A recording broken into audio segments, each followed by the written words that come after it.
Today is 51 days since the first case in New York, just for perspective, so we know where we are. It's 92 days since the first case came to the United States of America. It was in Seattle and in California. These are the hospitalization numbers for today. Tick down from yesterday, but a slight tick, statistically irrelevant.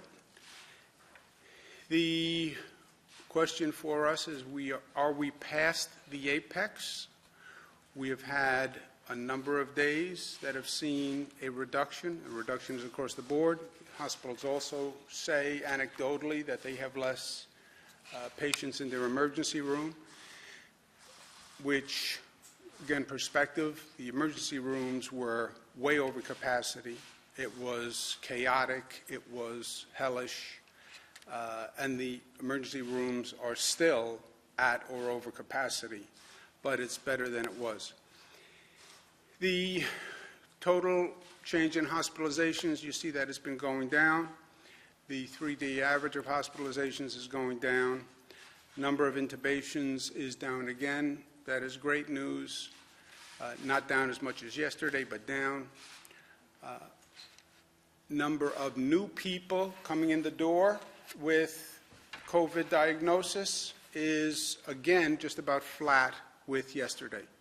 This was reporting over a weekend. Sometimes the weekend reporting can get a little funky because it's Saturday and Sunday, and they have less of a staff. The reporting may not be as accurate, but it's basically flat.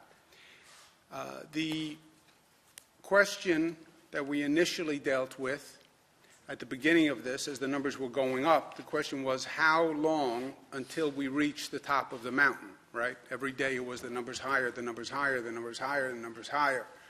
The question was, when do you get to the top? How high can it go? Then we get to the top. The top turns out not to be a peak. It turns out to be a plateau, and then we're on the plateau, and it's basically flat. And then the question was, how long are we going to be on this plateau? How long, how wide is the plateau? The question now is, assuming we're off the plateau and we're seeing a descent, which the numbers would suggest we're seeing a descent, the question is now, how long is the descent and how steep is the descent? And nobody knows. And I would propose hazard pay for frontline workers.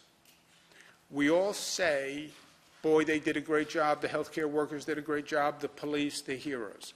Yes, they are. But you know what? Thanks is nice, but also recognition of their efforts and their sacrifice is also appropriate. They are the ones that are carrying us through this crisis. And this crisis is not over.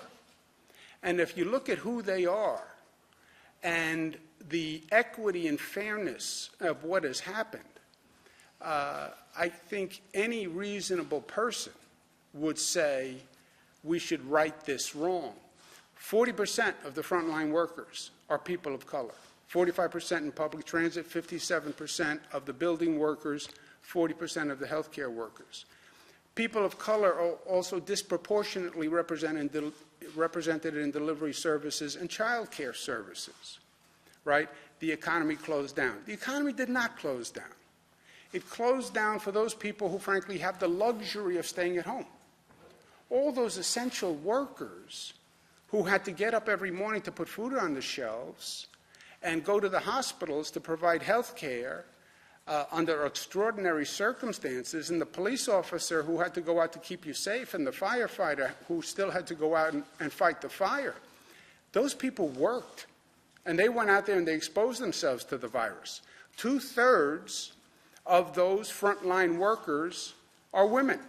1/3 come from low-income households. So they've been doing this work. They've been stressed. They're going home to a household, often had 2 wage earners. One of them is now not working. They're living just on that one salary. And after all of that, we see the infection rate among African American and brown Americans higher proportionately than other groups. Why? Because they were out there exposing themselves. That's why, and you can talk about health disparities, et cetera. But I believe all the studies are going to wind up saying, yes, when you were home with your doors locked, dealing with cabin fever, they were out there dealing with the coronavirus. And that's why they are more infected. Pay them what they deserve. I would say hazard pay, give them a 50% bonus, and I would do that now. What we're doing here, you know, as a general rule, what we do determines our future, right? As smart as government is, as smart as people are, that's how you shape your future. But this is cause and effect on steroids.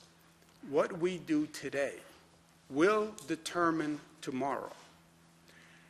And we're not going to need to wait to read the history books.